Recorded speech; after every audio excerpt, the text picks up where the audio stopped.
নমস্কার, আদাব। Crime petrol দস্তাকে আপনাদের সকলকে স্বাগত।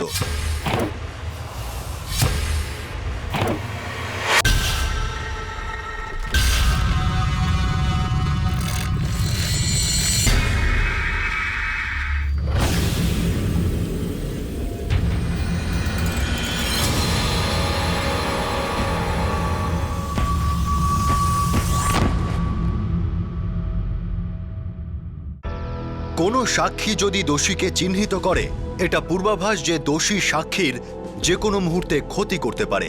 ওই সাক্ষীর নিরাপত্তার প্রয়োজন হয়ে পড়ে, বিশেষ করে তখন যখন সাক্ষী আর দোষী পরস্পরকে চেনে। আর যদি দোষীর বিরুদ্ধে মামলা জোরদার না হয় আর সে ছাড়া পায়, তাহলে তো কথা নেই। তিনি মনে মনে একটা শব্দই জপ করতে থাকেন, বদলা। জুন 2011, গোরেগাঁও, মুম্বাই।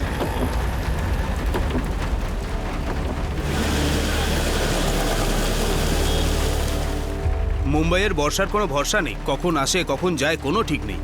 দিন দোষী এসে গেছে স্যার। হ্যাঁ, দেখতে তো পাচ্ছি। গাড়ি সাইডে রেখে দাও। ডিকিটা খোলো। হাত লাগাও।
গলা টিপে হত্যা, কিন্তু এর গলায় কোনো আঙুলের ছাপই নেই। বয়স কত হবে? এই ধরুন 40-45-এর কাছাকাছি। কোনো সেক্সুয়াল অ্যাসল্ট? না না না, একেবারেই না। কোনো হাতাহাতি হয়েছে? মানে খুনির সাথে কোনো ধস্তাধস্তি? না, সেরকম কিছু নেই। তবে আমি এর ব্রেন, কান আর মুখের ভিতরের প্রাথমিক পরীক্ষা করেছি।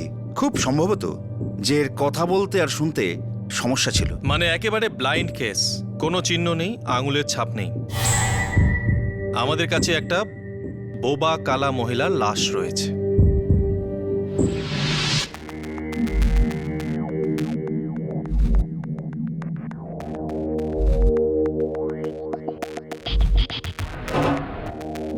এটা তো রেলওয়ে ইয়ার্ডের স্ট্যাম্প। হয় এই মহিলা এর সঙ্গে জড়িত, না হলে খুনি, অথবা দুজনেই।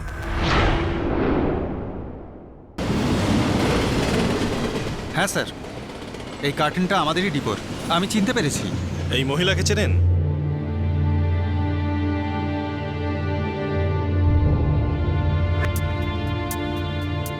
আরে ছোট সাহেব, এটা আশাবরী দিদি না? আপনি চেনেন না নাকি? না স্যার, সরি, এনাকে চিনতে পারছি না। এই মহিলার লাশ এই বাক্সে পাওয়া গেছে। স্যার, বেচারি বোবা কালা ছিল। কি কাজ করতেন উনি? রেলওয়ে ডাক্তারি বিভাগে কাজ করতেন। খুব ভালো মহিলা ছিলেন, কারোর সাথে কোনো ঝামেলা ঝঞ্ঝাট নেই। কে জানে একে মেরে কার কি লাভ। সাধারণ ক্লারিক্যাল কাজ করতেন উনি। রেকর্ড রাখা, ফাইল করা, টাইপ করা। এখানে কবে থেকে ছিলেন? গত বছর থেকে। স্বামী রেলে চাকরি করতেন, দুর্ঘটনায় মারা যান। সেই চাকরিটাই পান। কোথায় থাকতেন? এখানেই, রেলের কোয়ার্টারে। ডিউটিতে কবে থেকে আসছিলেন না? এমনিতে তো রোজ আসতেন, কিন্তু কাল রবিবার গেল, সেন্টার বন্ধ ছিল।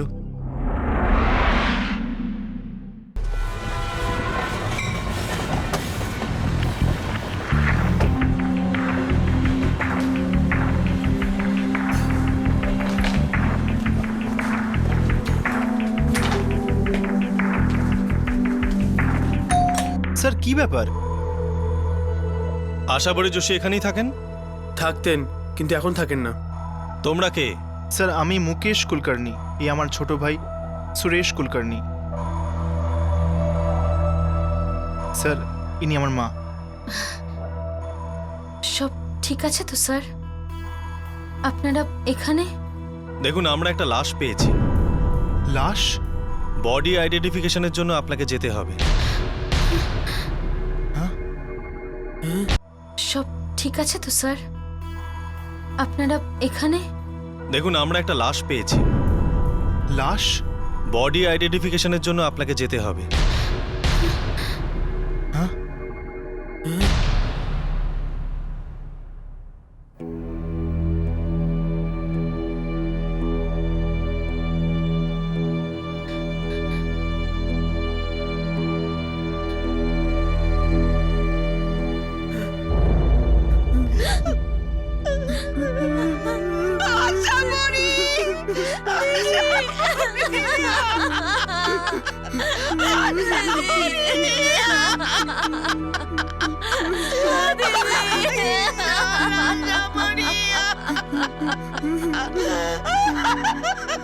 পঁয়তাল্লিশ বছর বয়সী বোবা কালা রেলওয়ে কর্মচারী আশাবরী যোশীর লাশটা শেষ পর্যন্ত শনাক্ত হলো।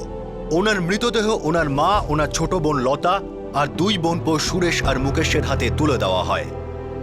সকলেরই মুখে একটাই প্রশ্ন, কিন্তু কেন? কেন খুন করা হলো আশাবরী দেবীকে? কেন ওনার দেহটা একটা কার্টেনে ভরে রাস্তার ধারে আস্তাকুড়ের মধ্যে ফেলে রাখা হলো? আমি মন্দির থেকে বাড়িতে এসে দেখি আশাবরী বাড়িতে নেই সাহেব।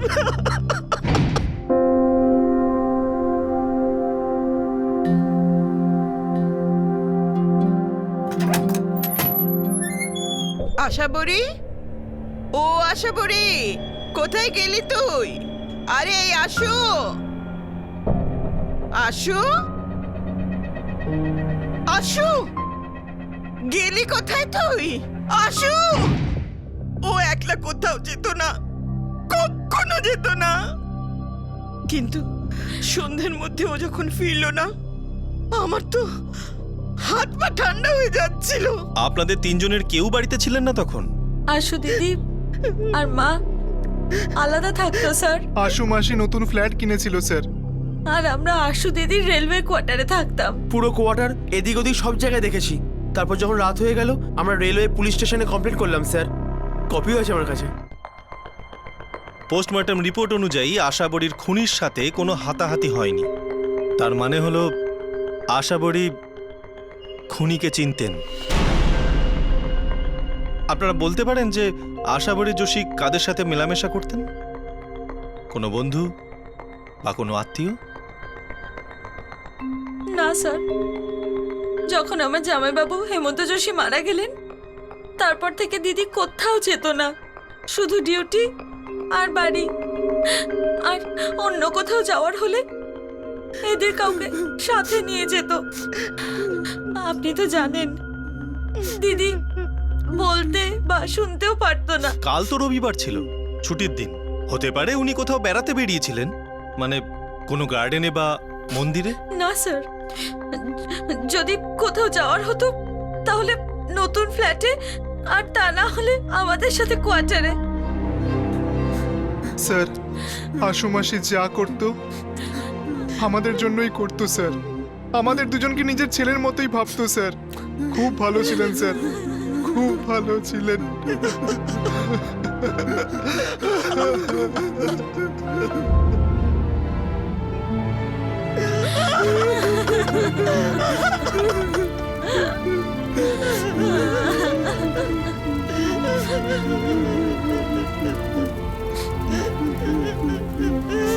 আশাবরী, আসো।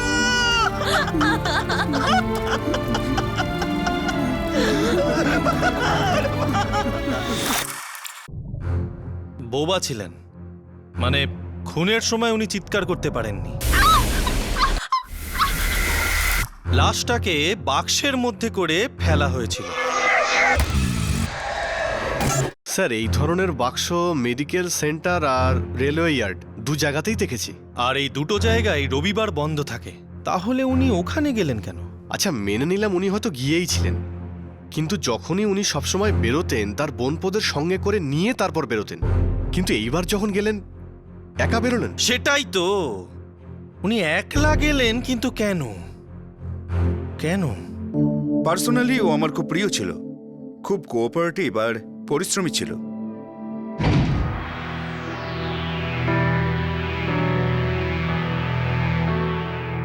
ও আশা বড়ি, 6:30 বেজে গেল, বাড়ি যাবেন না নাকি?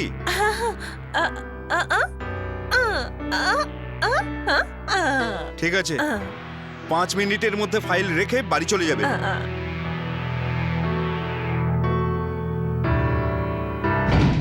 একদিনও ছুটি নেই, একদিনও লেট নেই, কারোর সাথে কোনো সমস্যা ছিল না। এই রকম একজন মহিলাকে কেউ কেন মারবে? কারোর সাথে কোনো শত্রুতা ছিল? শত্রুতার কথা তো আমি ভাবতেই পারি না। কারোর সাথে কোনো রকম ঘনিষ্ঠতা? দেখুন, উনি বিধবা ছিলেন, তাই জানতে চাইছি। আপনার ডিপার্টমেন্টে কারোর সাথে কোনো অ্যাফেয়ার ছিল? ডিপার্টমেন্টের মধ্যে কেউ ছিল না, হ্যাঁ কিন্তু একজন ছিল। কে সে? ডিপার্টমেন্টের মধ্যে কেউ ছিল না, হ্যাঁ কিন্তু একজন ছিল। কে সে? প্রায়ই সে এখানে আসতো, ওর আর আশাবরীর মধ্যে অনেক কথাবার্তাও হতো। এই লোকটাও কি রেলওয়ের এমপ্লয়ি? আমার মনে হয় ও ইয়ার্ডে কাজ করে, মনে হয় ও ইয়ার্ডের সুপারভাইজার।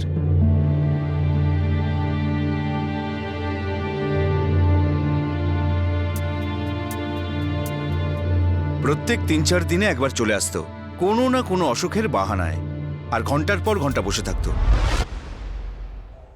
সমস্যা কিছুই ছিল না স্যার, ব্যাস আমি আশাবরীকে খুবই পছন্দ করতাম স্যার।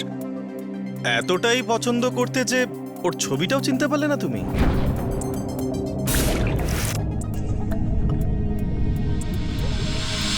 আমি আসলে ভয় পেয়ে গেছিলাম স্যার। তুমি বিবাহিত, 2 বাচ্চাও আছে। আগে হ্যাঁ স্যার। আচ্ছা, এই আশাবরী দেবীর স্বামী তোমাদের সাথেই কাজ করতেন, তাই না? আগে হ্যাঁ হ্যাঁ স্যার, কিন্তু আমার সাথে কোনো ঝামেলা ছিল না স্যার। তুমি ঝামেলাটা করতে চাইছিলে, কিন্তু আশাবরী পাত্তা দিচ্ছিল না। ওর সঙ্গ পেতে চেয়েছিলে? হ্যাঁ না না? আচ্ছা বলো, সানডে কোথায় ছিলে তুমি? রবিবার আমি বাড়িতেই ছিলাম স্যার, আমার পরিবারের সাথে। পুরো দিন ওদের সাথেই কাটিয়েছি স্যার। তাহলে আশাবরীকে মারার টাইমটা কখন পেলে? না না স্যার, আমি ওকে মারিনি, সত্যি আমি মারিনি, ভগবানের দিব্যি স্যার। আমি তো খালি ওকে পছন্দই করতাম স্যার। বোবা কালা ছিল, অসহায় ছিল। ঠিকই তো ছিল, তোমার জন্য তো একদম ঠিক ছিল। বোবা ছিল তাই মুখ খুলবে না, কোনো মাথা ব্যথা নেই, যখন ইচ্ছা মজা করে নাও। হ্যাঁ, কিন্তু ও রাজি হলো না, সেই জন্য ক্ষেপে গিয়ে ওকে তুমি মেরে ফেললে। সত্যি কি না? না স্যার, না স্যার, আমি ওকে মারিনি স্যার। আমি সত্যি ওকে মারিনি স্যার। না স্যার। পুলিশ সুপারভাইজার ব্যক্তিকেই সন্দেহ করছিল, কিন্তু খোঁজ নিয়ে পুলিশ এটাই জানতে পারে যে সুপারভাইজার সেদিন সত্যি সারাদিন পরিবারের সঙ্গে বাড়িতেই ছিল, আর তারই মধ্যে আশাবরী দেবীর হত্যা হয়। সুপারভাইজারকে আর সন্দেহ করা যাচ্ছিল না, আর এরপর কাউকেই সন্দেহ করা সম্ভব ছিল না। পুলিশ বুঝতেই পারছিল না যে কেন একজন নিরীহ বোবা কালা মহিলাকে কেউ মারতে যাবে। স্যার আমি এই কেসটার ব্যাকগ্রাউন্ড চেক করেছি। হ্যাঁ, আশাবরী দেবীর ফ্ল্যাট 4 মাস আগে কেনা হয়েছিল, আর ওখানে উনি মায়ের সঙ্গে থাকতেন। আর নিজের রেলের কোয়ার্টারটা উনি ওনার বোনকে দিয়েছিলেন, যেখানে ছেলেদের নিয়ে উনি থাকেন। হ্যাঁ, লতা ওনার ছোট বোন, উনিও বিধবা। 5 বছর আগে একটা অ্যাক্সিডেন্টে ওনার স্বামী মারা যান। ফ্ল্যাট কেনার আগে ওরা সকলে একসঙ্গেই থাকতো, তাই না? পুরো পরিবারই আশাবরী দেবীর মাইনেতে চলতো। ওনার ছোট বোনের চাকরিটা তো অস্থায়ী, ওই কোনো একটা বইয়ের দোকানে কাজ করে। আর ওর ছেলেরা? ছোট ছেলে সুরেশ কলেজে পড়ে, বড় ছেলে মুকেশ 2 বছর আগেই কলেজ থেকে ড্রপ আউট করে গেছে। ও ছোটখাটো কি একটা কাজ করে স্যার।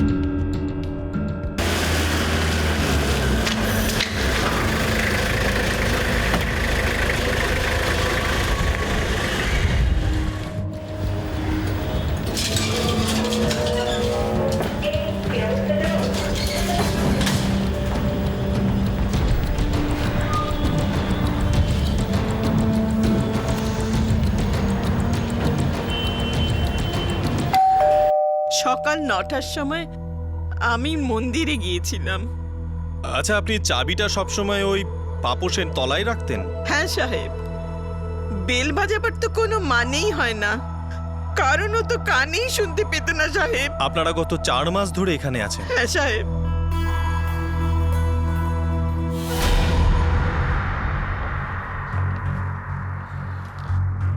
এতে কি আছে? এতে কিছু জিনিস আছে যেগুলো কোয়ার্টার থেকে এনেছিলাম। গত কয়েকদিন ধরে আমরা ভাবছিলাম যে এগুলোর ব্যবস্থা করতে হবে, কিন্তু এখন এই জিনিসপত্র দিয়ে কি করব? ভগবানই ভালো ব্যবস্থা করে দিয়েছেন। আমার আশুকে আমার থেকে কেড়ে নিল। কেন কেড়ে নিলি ভগবান? কি করেছিল আমার আশু?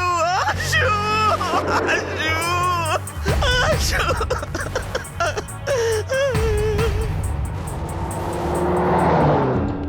হতে পারে খুনটা বাড়িতেই হয়েছে। শুনতে পেত না, চিৎকার করতে পারতো না, আরামসে কাজ মিটিয়ে চলে গেছে।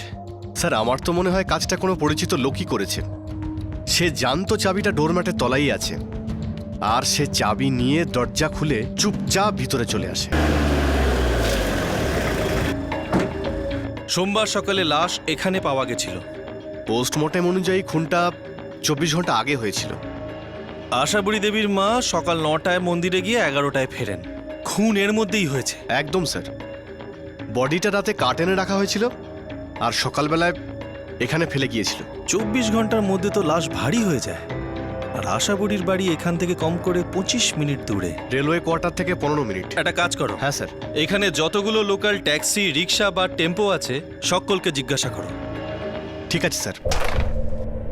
আরে কি রে ছোটু, এখনো ক্যারাম শিখতে পারলি না? কি রে সচিন, স্কুল যাবি না নাকি? সারাদিন ক্যারাম ক্যারাম। মা শুধু একটা গেম, শুধু একটাই, লাস্ট। একদম না, লাস্ট লাস্ট করে করে এই মুকেশের মতো লাস্ট হয়ে যাবে নাকি? ও কাকিমা, কেন ফালতু কথা বলছো? আমি তোমার ছেলেকে ডাকিনি এখানে। হ্যাঁ হ্যাঁ, তুই কেন ডাকবি? তুই তো সাপুরে বিন বাজাবি বসে বসে। কি বাজে বকছো কাকিমা? তুই খুব ভালো করে জানিস আমি কি বলছি। বাচ্চারা তোর কাছে চুম্বকের মতো চলে আসে, যেমন সোনু এসেছিল তাই না আগের বছর? আরে ও কাকিমা, শুধুমতো মাথা খেও না সকাল সকাল। বাজে কথা বললে না মজা দেখিয়ে দেবো একদম। যে দোষ করে তাকেই দেখতে হয়, বুঝলি? আরে নিয়ে যাও তোমার ছেলেকে। চল সচিন। সচিন, আজকের পর তোকে মুকেশের সাথে দেখলে না ঠ্যাং ভেঙে দেবো একদম। এই মহিলাকে আর সোনুই বা কে? আরে ছাড়ুন না স্যার, ওনার একটু মাথার গোলমাল আছে, যা খুশি বকতে থাকে। মুকেশ, তোমার মাসি তোমাকে খুব ভালোবাসতো তাই না? হ্যাঁ স্যার। তাহলে তার খুনিকে ধরতে আমাদের সাহায্য করবে? আমি কিভাবে সাহায্য করতে পারি স্যার? মুকেশ তুই কি হয়েছে ইন্সপেক্টর স্যার? দেখুন, আমাদের মনে হয় রবিবার সকালে আপনার বোনের ফ্ল্যাটে কেউ গিয়েছিল, ওনাকে খুন করে লাশটাকে বাক্সে পুরে সকালে সেটা রাস্তায় ফেলে এসেছিল।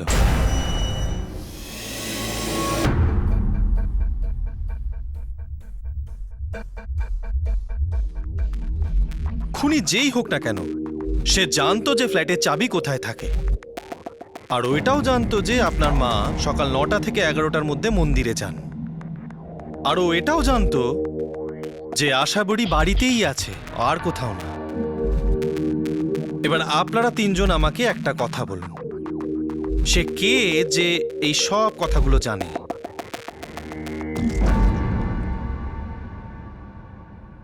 রবিবার আমি সকাল 8:30 নাগাদ বাড়ি থেকে বেরিয়ে গিয়েছিলাম স্যার, কোথায়? একটা ফ্ল্যাট দেখতে। আমি যতদূর জানি আপনাদের রোজগার এতটা নয় যে আপনারা ফ্ল্যাট কিনতে পারেন লতা দেবী। আশু দিদি আমাদের লোন দিচ্ছিল। ফ্ল্যাট দেখতে আপনি একাই গেছিলেন? না, আমিও গেছিলাম মায়ের সাথে। আর তুমি? আমি তো বাড়িতেই ছিলাম স্যার। কেন তুমি যাওনি কেন? এই মুকেশ, ওঠ না। কি রে, কুম্ভকর্ণের মতো পড়ে পড়ে ঘুমোচ্ছিস? কি মা, উফ। আরে ফ্ল্যাট দেখতে যেতে হবে না? তোকে কটা কাগজ দিয়েছিলাম না জেরক্স করতে, ভুলে গেছিস নাকি? না মা, তুমি ভুলে গেছো। তোমাকে বলেছিলাম তুমি ফ্ল্যাট দেখতে যেতে পারবো না, তুমি সুরেশকে নিয়ে যাও। আমার ফ্ল্যাট দেখতে যাওয়ার ইচ্ছে ছিল না। কেন? কারণ মা আশু মাসির কাছ থেকে লোন নিচ্ছিল, আর আমার পছন্দ হয়নি ব্যাপারটা। উনিও তো তোমার মায়ের মতোই ছিলেন, তাহলে কেন পছন্দ ছিল না? আসলে একবার মুকেশ আশু দিদির থেকে টাকা চেয়েছিল, চাইনিজ গাড়ির ব্যবসা করবে বলে। মাসি, আমি না ব্যবসা করব, আমাকে 20,000 টাকা দাও না। আরে মাসি শোনো না, দাও না আমার টাকাটা। আরে এইসব কলেজ টলেজ আমার দ্বারা হবে না মাসি।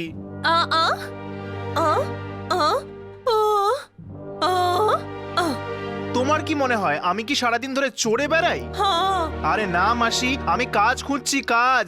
আমি ব্যবসা করতে চাই।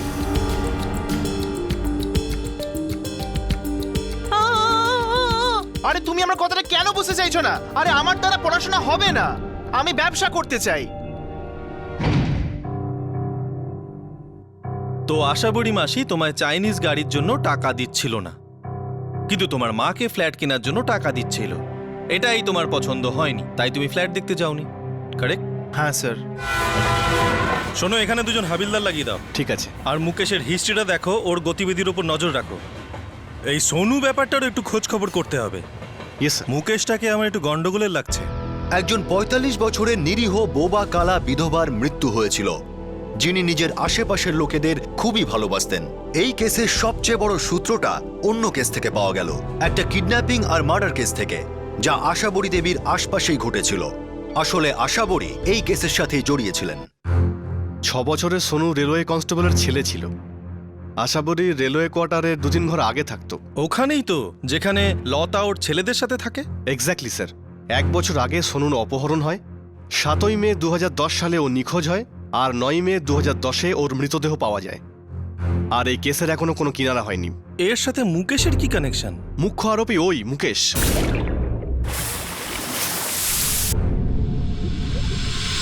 স্যার, এটা গোরেগাঁও রেলওয়ে পুলিশ স্টেশনে কেসটা ফাইল হয়।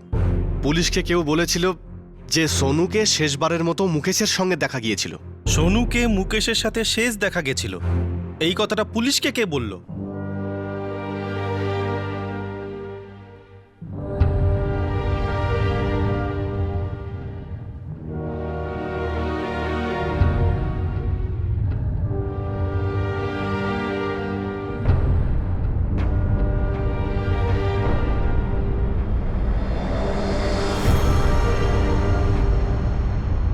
আশাবড়ি যোশী। উনি মুকেশ আর সোনুকে সকালে একসঙ্গে দেখেছিলেন। তারপর থেকে সোনুকে আর কোনো দিন দেখা যায়নি।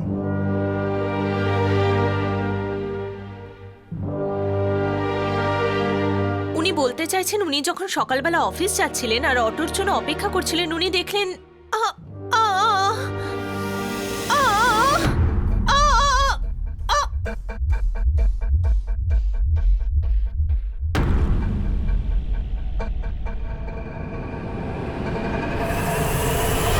স্যার, মুকেশ স্বীকার করেছিল সেদিন সকালে সোনু ওর সঙ্গেই ছিল, কিন্তু ওর ওপরে অপহরণের কোনো চার্জ ছিল না। ওর রেকর্ড একদম ঠিকঠাক ছিল, ছেলেটা একদম ক্লিয়ার ছিল। আর এখনো কি মুকেশ ক্লিয়ার?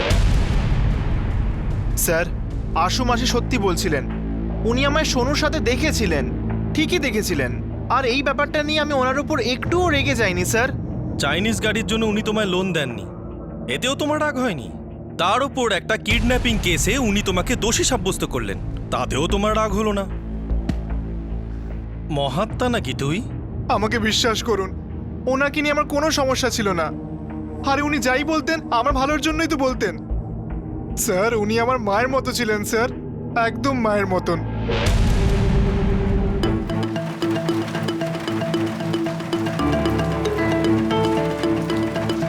আপনারা কি আমাকে সন্দেহ করছেন স্যার? কিডন্যাপিং এর কেসের 1 বছর হয়ে গেছে, চাইনিজ গাড়ির ব্যাপারটা 2 বছর হয়ে গেছে। আমার যদি বদলা নেওয়ারই হতো তাহলে তো কবেই নিয়ে নিতে পারতাম স্যার। 1 বছর ধরে অপেক্ষা করতাম কেন? প্ল্যানিং এর জন্য তো সময় লাগবেই। তার উপর 4 মাস আগে অবধি তোমরা একই ছাদের তলায় থাকতে। যখন উনি আলাদা থাকতে শুরু করলেন, তখন তুমি সুযোগ পেলে তোমার প্ল্যানকে স্যাংশন করার। আমি ঠিক বলছি তো? না স্যার। তুমি তোমার মাসির খুন এই কারণে করতে চাইছিলে কারণ তোমাকে সাহায্য না করে উনি তোমাকে দোষী সাব্যস্ত করে দিয়েছিলেন, আর সেই জন্য তুমি সঠিক দিন আর সঠিক সময়ের অপেক্ষা করছিলে। আর সেই সুযোগটা তুমি রবিবারে পেলে। তোমার মা যখন ফ্ল্যাট দেখতে গেলেন, তুমি ওর সাথে গেলে না, বদলে গেলে মাসির বাড়ি, ওকে খুন করে এলে। মিথ্যে কথা স্যার। এটাই সত্যি, তাই না?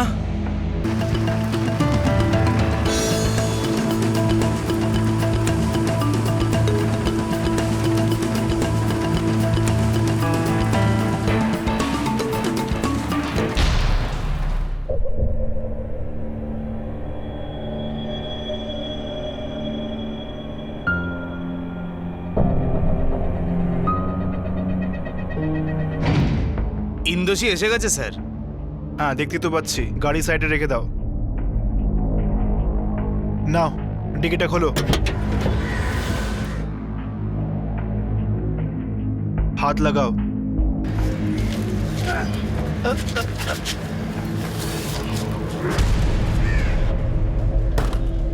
যাও। স্যার এই সেই ছেলেটা, আমি গোরেগাঁও রেলওয়ে কোয়ার্টার থেকে ওকে নিয়ে আসি। স্যার এই ছেলেটার কাছে খুব বড় আর ভারী পার্সেল ছিল।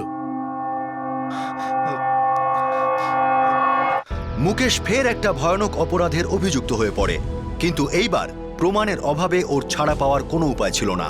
মুকেশের বিরুদ্ধে যথেষ্ট জোরালো প্রমাণ জড়ো হচ্ছিল। এইবার মুকেশের পাপের ঘোড়া পূর্ণ হয়ে উঠেছিল। হ্যাঁ, আমি ঘেন্না করতাম ওই মহিলাকে। ছোট থেকেই আমায় সেকেন্ড ক্লাস মনে করত সব ব্যাপারে। সুরেশ হিরো আর আমি জিরো। সব ব্যাপারে বারণ করতো আমায়।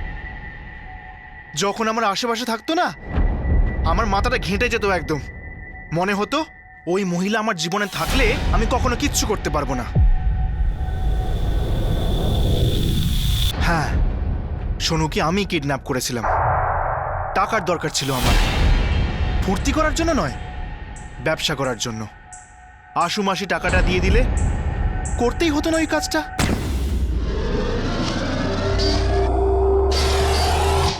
আমি টাকা চাইতেই যাচ্ছিলাম। সোনুর বাবা খুব বড় লোক, দিয়ে দিত আমায়। সোনুকে তুই মেরে ফেললি? হ্যাঁ। কেন? আমার ওপর সন্দেহ ছিল তাই। এবার না চাইতে পারতাম টাকা, না ছাড়তে পারতাম বাচ্চাটাকে, সেই জন্য মেরে ফেললাম। কি করে মারলি? কি করে মারলি সোনুকে? গলা টিপে। মাসিকেও তুই এইভাবেই মেরেছিলি তাই না? গলা টিপে? ওই রবিবার সকালে আমি জেনে বুঝেই মায়ের সাথে যাইনি। আমি জানতাম আশু মাসি বাড়িতে একা থাকবে।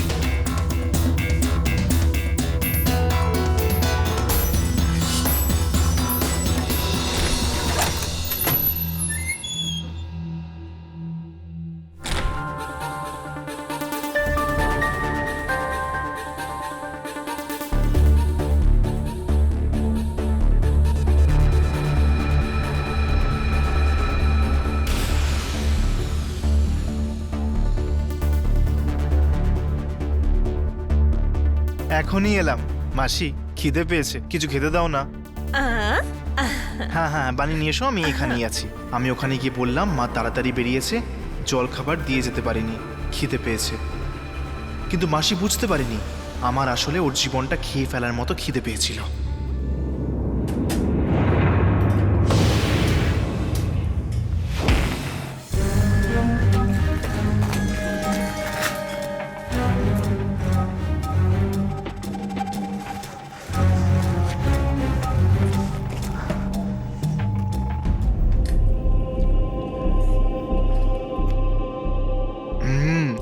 খুব ভালো হয়েছে খেতে, খুব ভালো।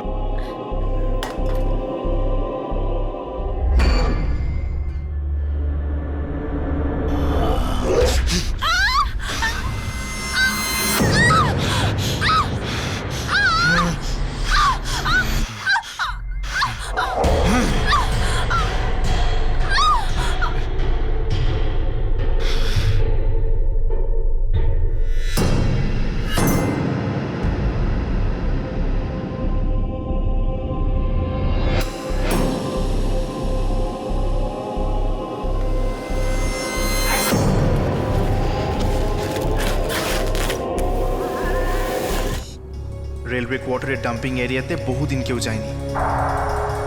সেদিন আমি গেলাম আশু মাসির সাথে। সারা দিনটা ওকে ওখানেই রাখলাম। তারপর পরদিন সকালে গিয়ে লাশটা রাস্তায় ফেলে দিলাম।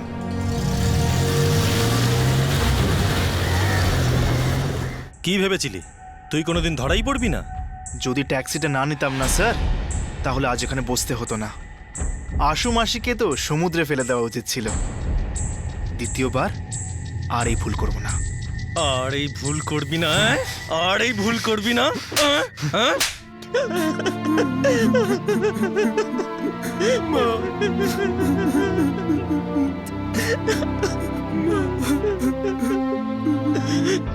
মুকেশ আর তার মাসি আশাবরী দেবীর মধ্যে ব্যবসার লোন সংক্রান্ত ঝামেলা এই ঘটনার প্রথম পূর্বাভাস ছিল। সোনুর কিডন্যাপিং আর মার্ডারের ব্যাপারে মুকেশের ইনভলভমেন্ট একটা বড় পূর্বাভাস ছিল যে ছেলেটার মধ্যে হিংস্র অপরাধী হওয়ার সব রকম প্রবণতা রয়েছে। বোবা কালা হওয়া সত্ত্বেও আশাবরী দেবী ব্যাপারটা বুঝতে পেরেছিলেন, তাই মুকেশের সঙ্গে তিনি কখনোই সঙ্গ দেননি। কিন্তু মুকেশের মা আর দিদা এই ব্যাপারটা দেখেও বুঝতে পারেননি, আর তার মূল্য দিতে হয়েছিল আশাবরীকে। সব অপরাধ আভাস দেয়, কান খাড়া রাখবেন, জীবন বাঁচতে পারে। আবার দেখা হবে, নিজের খেয়াল রাখুন, নিরাপদে থাকুন। জয় হিন্দ।